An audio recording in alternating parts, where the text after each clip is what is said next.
They do contactless delivery, contact pickup. You can get a hold of these guys on Instagram at M Squared Delights. You can place an order through there, or get it on Facebook.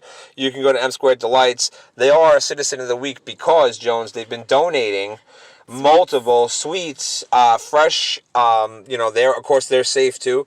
Everything is always safe, cleaned properly every night. But they've been donating to the food banks, and I wanted to give them a shout out because it's a really nice thing that they're doing, and I think we all, again, can still do our part. Still feedamerica.org on the food banks, Jones. Definitely, and if everybody does just a little bit, then all together we can do a lot. Yeah. Guys, don't forget. We're going to remind you again. This is the last time I'm going to remind you because I know you're going to listen anyway, because this is the Deacon and Jones show. But next week we got local business owner. He is coming on the show. He is the owner of A1 Technology, and you're going to love the show. He's got a lot of good points on there that he's going to bring up about what's going on and what's bothering him. If you guys want to hear anything on next week's show, believe me, I will ask them. Shoot us an email. Deacon and Jones show at gmail.com. Hardcore Republican. Hardcore Republican. And, tensions will be a little tight here in the studio. So we look forward to any prior, feedback that we can get of anything that you're really interested in asking a hardcore Republican about. Anything you guys want to ask. And this is only, we're gonna a local small business owner, has a family, lives on Long Island. He's just like the rest of you. Anything you want to ask, just shoot us over to us. I don't think it's going to be that awkward of a show. I mean, he brings up a lot of good points. I'm not saying awkward. I'm just saying. I hold my own. You know that. Yeah, the Republicans are ganging up on me, guys. There will be a little bit of tension, though, because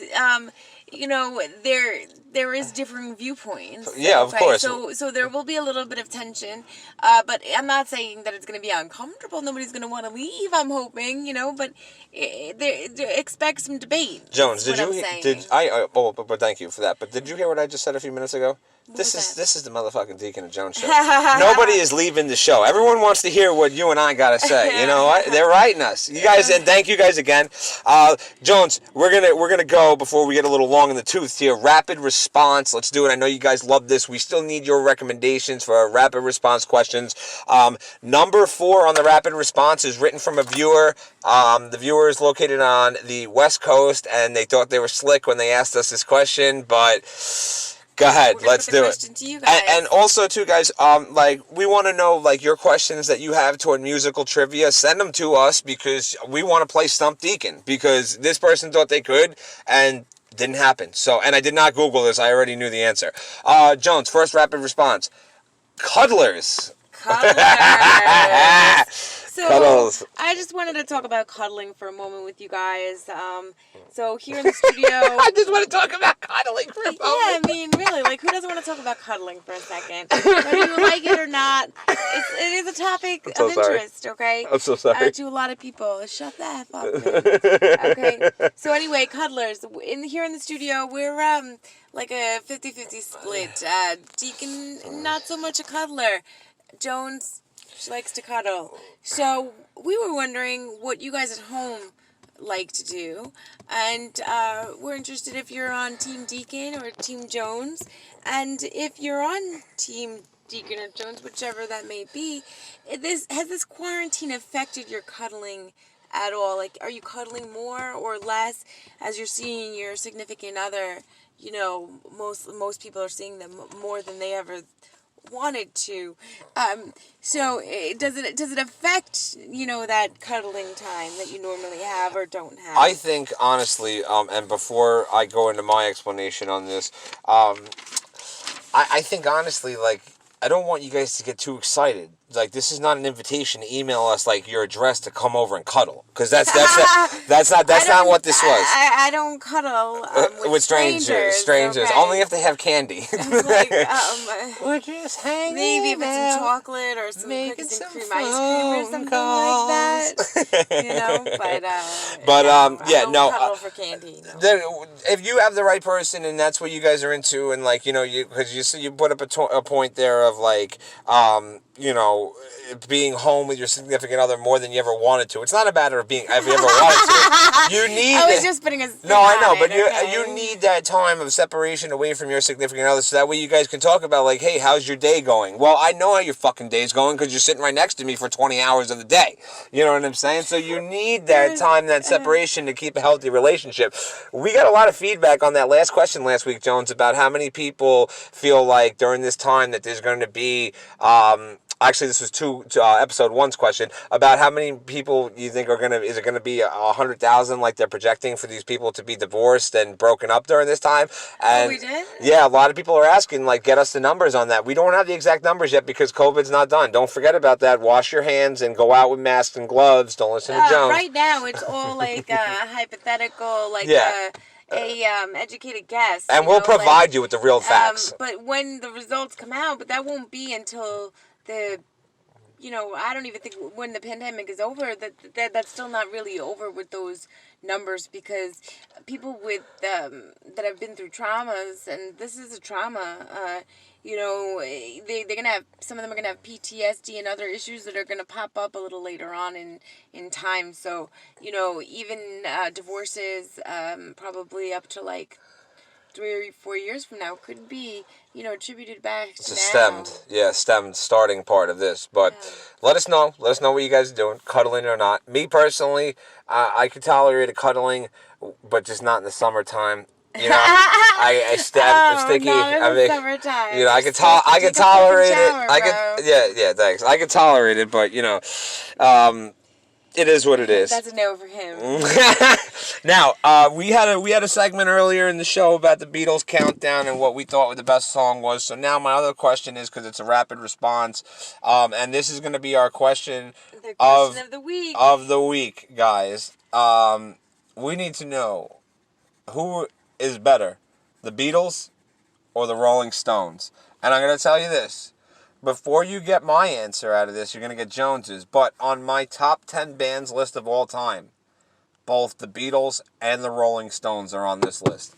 Go ahead. Who do you like? Yes. Well, out of those two choices, I think the Beatles are the better band, because they were around for a much shorter period of time, and they accomplished so much in that short period of time that imagine what they could have accomplished and how far they'd beat the Rolling Stones into the ground if they had stayed together. Yeah, 100%. I don't think it's so much about like beating them into the ground, when it comes to that, because the Beatles still are selling. You know what I'm saying? They're still selling albums. The Beatles are the better group.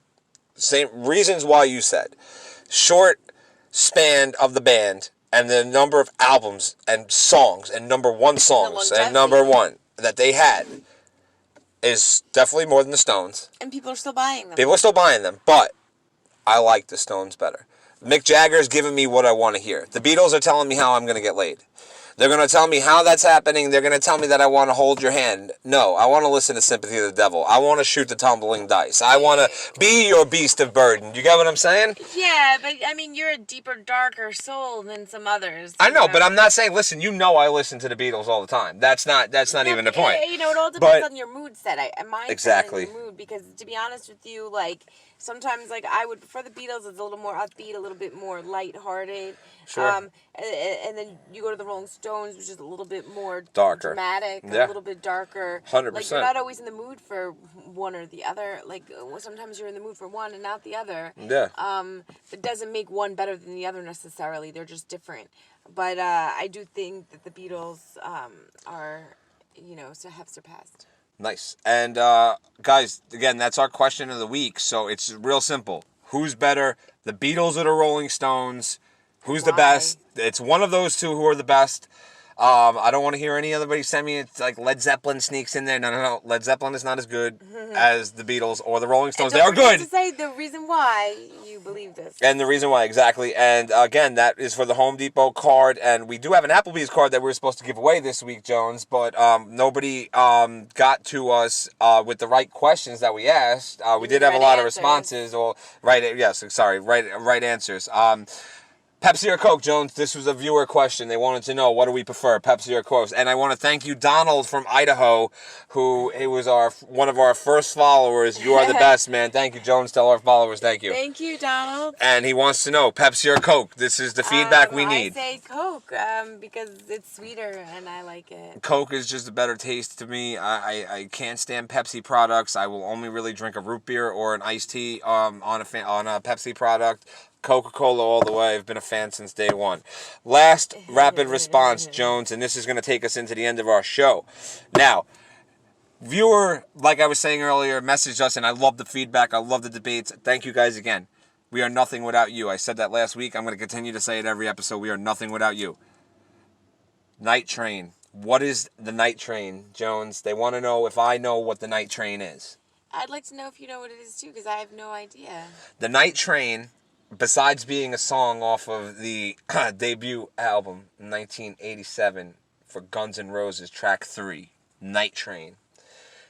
What they're referring to in the song, as well as what this individual is asking me, is what is the Night Train? The Night Train is... A train that drives at night. I thought it was cocaine, but it's not. It's actually a cheap West Coast wine, like a Boone's Farm, that if you want to get fucked up real fast and you're going to have the worst hangover of your life, just drink a couple bottles. It's strong but gross. It's disgusting. It's terrible. I've had it once. I never want to drink it again. Oh yeah, Boone's Farm tastes like shit though too. But like water. But yeah, thank you for that. And I just I just gotta know anything else that you guys want to know. Again, questions on the show, let us know. But that's going to be it for us this week, guys. Thank you for listening. We'll be back with you next week. We're not taking any days off. Not yet, but we are going on vacation, so they say, soon. But I will talk to you guys next week. Deacon and Jones. Jones, say goodbye to the viewers. Jones out. Later. Deacon and Jones out.